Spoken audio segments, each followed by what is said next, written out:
وقال الشيطان لما قضي الأمر إن الله ذا الحق ووعدتكم فأخلفتكم وما كان لي عليكم من سلطان إلا أن دعوتكم فاستجبتم لي فلا تلوموني ولوموا أنفسكم ما أنا بمصرخكم وما أنتم بمصرخي إني كفرت بما أشركتمون من قبل إن الظالمين لهم عذاب أليم وأدخل الذين آمنوا وعملوا الصالحات جنات تجري من تحتها الأنهار خالدين فيها بإذن ربهم تحيتهم فيها سلام۔ جبکہ تمام معاملات کا فیصلہ کر دیا جائے گا تو شیطان کہے گا کہ اللہ تعالیٰ نے تو تمہیں سچا وعدہ دیا تھا اور میں نے تم سے جو وعدے کیے تھے ان کا خلاف کیا، میرا تم پر کوئی دباؤ تو تھا ہی نہیں، ہاں میں نے تمہیں پکارا اور تم نے میری مان لی، بس تم مجھے الزام نہ لگاؤ بلکہ خود اپنے تئیں ملامت کرو، نہ میں تمہارا فریاد رس اور نہ تم میری فریاد کو پہنچنے والے، میں تو سرے سے مانتا ہی نہیں کہ تم مجھے اس سے پہلے اللہ تعالیٰ کے ساتھ شریک بناتے رہے، یقیناً ظالموں کے لیے دردناک عذاب ہیں۔ جو لوگ ایمان لائے اور نیک عمل کیے وہ ان جنتوں میں داخل کیے جائیں گے جن کے نیچے چشمے جاری ہیں، جہاں انہیں ہمیشگی ہوگی اپنے رب کے حکم سے، جہاں ان کا تحفہ سلام ہی سلام ہوگا۔ سامعین، اب ان آیتوں کی تفسیر سماعت کیجیے۔ قیامت کے دن شیطان کا اعتراف جرم اور اپنے متبعین پیروکاروں سے اظہار لا تعلقی۔ اللہ تعالیٰ جب بندوں کے فیصلے فرما کر فارغ ہوں گے، مؤمن جنت میں اور کافر دوزخ میں پہنچ جائیں گے، اس وقت ابلیس ملعون جہنم میں کھڑا ہو کر ان سے کہے گا، یعنی اہل جہنم سے، کہ اللہ تعالیٰ کے وعدے سچے اور برحق تھے، رسولوں کی تابعداری میں ہی نجات اور سلامتی تھی، میرے وعدے تو دھوکے تھے، میں تو تمہیں غلط راہ پر ڈالنے کے لیے سبز باغ دکھایا کرتا تھا، میری باتیں بے دلیل تھیں، میرا کلام بے حجت تھا، میرا کوئی زور اور غلبہ تم پر نہ تھا، تم خواہ مخواہ میری ایک آواز پر دوڑ پڑے، میں نے کہا تم نے مان لیا، رسولوں کے سچے وعدے، ان کی بادلیل آواز، ان کی کامل حجت والی دلیلیں تم نے ترک کر دیں، ان کا خلاف اور میری موافقت کی، جس کا نتیجہ آج اپنی آنکھوں سے تم نے دیکھ لیا۔ یہ تمہارے اپنے کرتوتوں کا بدلہ ہے، مجھے ملامت نہ کرنا بلکہ اپنے نفس کو ہی الزام دینا، گناہ تمہارا اپنا ہے، تم نے دلیلیں چھوڑی، تم نے میری بات مانی، آج میں تمہیں کچھ کام نہ آؤں گا، نہ تمہیں بچا سکوں نہ نفع پہنچا سکوں، میں تو تمہارے شرک کے باعث تمہارا منکر ہوں، میں صاف کہتا ہوں کہ میں شریک الہی نہیں، جیسا کہ اللہ تعالیٰ نے سورہ احقاف کی آیت نمبر 5 میں فرمایا، وَمَنْ أَضَلُّ مِمَّنْ يَدْعُو مِن دُونِ اللَّهِ مَنْ لَا يَسْتَجِيبُ لَهُ الآیہ، یعنی اس شخص سے بڑھ کر گمراہ اور کون ہوگا جو اللہ کے سوا اوروں کو پکارے جو قیامت تک اس کی پکار کو قبول نہ کر سکیں بلکہ اس کے پکارنے سے محض غافل ہوں اور حشر کے میدان میں حشر کے دن ان کے دشمن اور ان کی عبادت کے منکر بن جائیں۔ اور سورہ مریم کی آیت نمبر 12 میں فرمایا، کَلَّا سَيَكْفُرُونَ بِعِبَادَتِهِمْ الآیہ، یقیناً وہ لوگ ان کی عبادتوں سے منکر ہو جائیں گے اور ان کے دشمن بن جائیں گے، یہ ظالم لوگ ہیں اس لیے کہ حق سے منہ پھیر لیا، باطل کے پیروکار بن گئے، ایسے ظالموں کے لیے المناک عذاب ہیں۔ پس ظاہر ہے کہ ابلیس کا یہ کلام دوزخیوں سے دوزخ میں داخل ہونے کے بعد ہوگا تاکہ وہ حسرت و افسوس میں اور بڑھ جائیں۔ محمد ابن کعب القرظی رحمہ اللہ فرماتے ہیں کہ جب جہنمی اپنا صبر اور بے صبری یکساں بتلائیں گے، اس وقت ابلیس ان سے کہے گا، اس وقت وہ اپنی جانوں سے بھی بیزار ہو جائیں گے، آواز آئے گی کہ تمہاری اس وقت کی اس بیزاری سے بھی زیادہ بیزاری اللہ تعالیٰ کی تم سے اس وقت تھی جبکہ تمہیں ایمان کی طرف بلایا جاتا تھا اور تم کفر کرتے تھے۔ عامر شعبی فرماتے ہیں، تمام لوگوں کے سامنے اس دن 2 شخص خطبہ دینے کے لیے کھڑے ہوں گے۔ عیسیٰ ابن مریم علیہ السلام سے اللہ تعالیٰ فرمائیں گے کہ کیا اے عیسیٰ آپ نے لوگوں سے کہا تھا کہ تم اے لوگو اللہ تعالیٰ کے سوا مجھے اور میری ماں مریم کو معبود بنا لینا۔ سورہ مائدہ کی آیت نمبر 119 میں یہ آیتیں ھذا یوم ینفع الصادقین تک اسی بیان میں ہیں، اور ابلیس کھڑا ہو کر کہے گا، ما کان لی علیکم من سلطان، برے لوگوں کے انجام کا اور ان کے درد و غم اور ابلیس کے جواب کا ذکر فرما کر اب نیک لوگوں کا انجام بیان ہو رہا ہے کہ ایماندار نیک اعمال لوگ جنتوں میں جائیں گے، جہاں چاہیں جائیں آئیں، چلیں پھریں، کھائیں پئیں، ہمیشہ ہمیش کے لیے وہیں رہیں سہیں، نہ آزاردہ ہوں، نہ دل بھرے، نہ طبیعت بھرے، نہ مارے جائیں، نہ نکالے جائیں، نہ نعمتیں کم ہوں، نہ ہی ختم ہوں۔ وہاں ان کا تحفہ سلام ہی سلام ہوگا، جیسے اللہ تعالیٰ نے سورہ زمر کی آیت نمبر 71 میں فرمایا،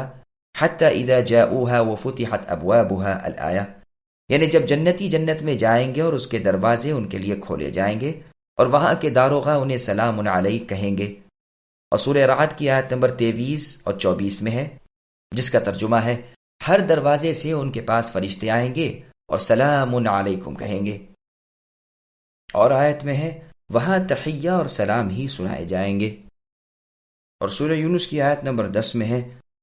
دعواہم فیہا سبحانک اللہم وتحیتہم فیہا سلام۔ ان جنتیوں کی پکار وہاں جنت میں اللہ تعالیٰ کی پاکیزگی کا بیان ہوگا اور ان کا تحفہ وہاں سلام ہوگا، اور ان کی آواز اللہ رب العالمین کی حمد ہوگی۔ ألم تر كيف ضرب الله مثلا كلمة طيبة كشجرة طيبة أصلها ثابت وفرعها في السماء تؤتي أكلها كل حين بإذن ربها ويضرب الله الأمثال للناس لعلهم يتذكرون ومثل كلمة خبيثة كشجرة خبيثة اجتثت من فوق الأرض ما لها من قرار۔ اے نبی، کیا آپ نے نہیں دیکھا کہ اللہ تعالیٰ نے پاکیزہ بات کی مثال کس طرح بیان فرمائی؟ مثل ایک پاکیزہ درخت کے جس کی جڑ مضبوط ہے اور جس کی ٹہنیاں آسمان میں ہیں، جو اپنے پروردگار کے حکم سے ہر وقت اپنے پھل لاتا رہتا ہے۔ اللہ تعالیٰ لوگوں کے سامنے مثالیں بیان فرما رہے ہیں تاکہ وہ نصیحت حاصل کریں۔ اور ناپاک بات کی مثال گندے درخت جیسی ہے جو زمین کے کچھ ہی اوپر سے اکھاڑ لیا گیا، اسے کچھ مضبوطی تو ہے ہی نہیں۔ سامعین، اب آیتوں کی تفسیر سماعت کیجیے۔ کلمہ طیبہ اور شجرہ طیبہ کی مثال۔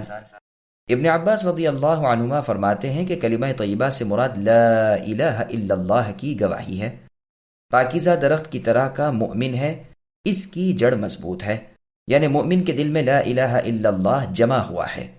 اس کی شاخ آسمان میں ہے، یعنی اس توحید کے کلمے کی وجہ سے اس کے اعمال آسمان کی طرف اٹھائے جاتے ہیں۔ اور بھی بہت سے مفسرین سے یہی مروی ہے کہ مراد اس سے مؤمن کے نیک اعمال ہیں اور اس کے پاک اقوال اور نیک کام۔ مؤمن مثل کھجور کے درخت کے ہیں، ہر وقت، ہر صبح، ہر شام اس کے اعمال آسمان پر چڑھتے رہتے ہیں۔ چنانچہ سنن ترمذی میں ہے کہ رسول اللہ صلی اللہ علیہ وسلم کے پاس کھجور کا ایک خوشہ لایا گیا تو آپ نے اسی آیت کا پہلا حصہ تلاوت فرمایا اور فرمایا کہ پاک درخت سے مراد کھجور کا درخت ہے۔ صحیح بخاری شریف میں عبداللہ ابن عمر رضی اللہ عنہما سے منقول ہے کہ رسول اللہ صلی اللہ علیہ وسلم کے پاس بیٹھے ہوئے تھے جو آپ نے فرمایا، مجھے بتلاؤ وہ کون سا درخت ہے جو مسلمان کے مشابہ ہے، جس کے پتے جھڑتے نہیں، نہ جاڑوں میں نہ گرمیوں میں، جو اپنا پھل ہر موسم میں لاتا رہتا ہے۔ عبداللہ بن عمر رضی اللہ عنہما فرماتے ہیں کہ میرے دل میں آیا کہ کہہ دوں کہ وہ درخت کھجور کا ہے، لیکن میں نے دیکھا کہ مجلس میں ابو بکر ہیں اور عمر رضی اللہ عنہما ہیں اور وہ دونوں خاموش ہیں، تو میں بھی چپکا ہو رہا۔ رسول اللہ صلی اللہ علیہ وسلم نے فرمایا، وہ درخت کھجور کا ہے۔ جب یہاں سے اٹھ کر چلے تو میں نے اپنے والد عمر رضی اللہ عنہ سے یہ ذکر کیا، تو عمر رضی اللہ عنہ نے فرمایا، پیارے بچے، اگر تم یہ جواب دے دیتے تو مجھے تو تمام چیزوں کے مل جانے سے بھی زیادہ محبوب تھا۔ مجاہد رحمہ اللہ کا قول ہے کہ میں مدینہ شریف تک ابن عمر رضی اللہ عنہما کے ساتھ رہا، لیکن سوائے ایک حدیث کی اور کوئی روایت انہیں رسول صلی اللہ علیہ وسلم سے کرتے ہوئے نہیں سنا۔ اس میں ہے کہ یہ سوال آپ نے اس وقت کیا تھا جبکہ آپ کے سامنے کھجور کے درخت کے بیج کا گودا لایا گیا تھا۔ میں یوں چپکا رہا کہ میں اس مجلس میں سب سے کم عمر تھا۔ یہ روایت بھی بخاری اور مسلم میں ہے۔ بخاری اور مسلم کی ایک اور روایت میں ہے کہ جواب دینے والوں کا خیال اس وقت جنگلی درختوں کی طرف چلا گیا۔ ابن عباس رضی اللہ عنہما فرماتے ہیں، وہ پاکیزہ درخت جنت میں ہے، ہر وقت اپنا پھل لائے، یعنی صبح شام، ہر ماہ میں یا ہر 2 ماہ میں یا ہر 3 ماہ میں یا ہر 7ویں مہینے یا ہر سال۔ لیکن الفاظ کا ظاہری مطلب تو یہ ہے کہ مومن کی مثال اس درخت جیسی ہے جس کے پھل ہر وقت جاڑے گرمی میں دن رات میں اترتے رہتے ہیں۔ اسی طرح مومن کے نیک اعمال دن رات کے ہر وقت آسمان کی جانب چڑھتے رہتے ہیں، اللہ کے حکم سے، یعنی کامل، اچھے، بہت اور عمدہ۔ اللہ تعالیٰ لوگوں کی عبرت، ان کی سوچ سمجھ اور ان کی نصیحت کے لیے مثالیں واضح فرماتے ہیں۔ پھر برے کلمے کی یعنی کافر کی مثال بیان فرمائی، جس کی کوئی اصل نہیں، جو مضبوط نہیں۔ سنن ترمذی میں رسول اللہ نے فرمایا، اس کی مثال اندرائن کے درخت سے دی، جیسے حنظل اور شریان کہتے ہیں۔ ایک موقوف روایت میں انس رضی اللہ عنہ سے بھی آیا ہے اور یہی روایت مرفوعاً بھی آئی، اس درخت کی جڑ زمین کی تہ میں نہیں ہوتی، جھٹکا مارا اور اکھڑ آیا۔ اسی طرح کفر بے جڑ اور بے شاخ ہے۔ کافر کا کیا ہوا ہر نیک عمل نہ آسمان کی طرف چڑھتا ہے اور نہ ہی اسے اللہ تعالیٰ قبول کرتے ہیں۔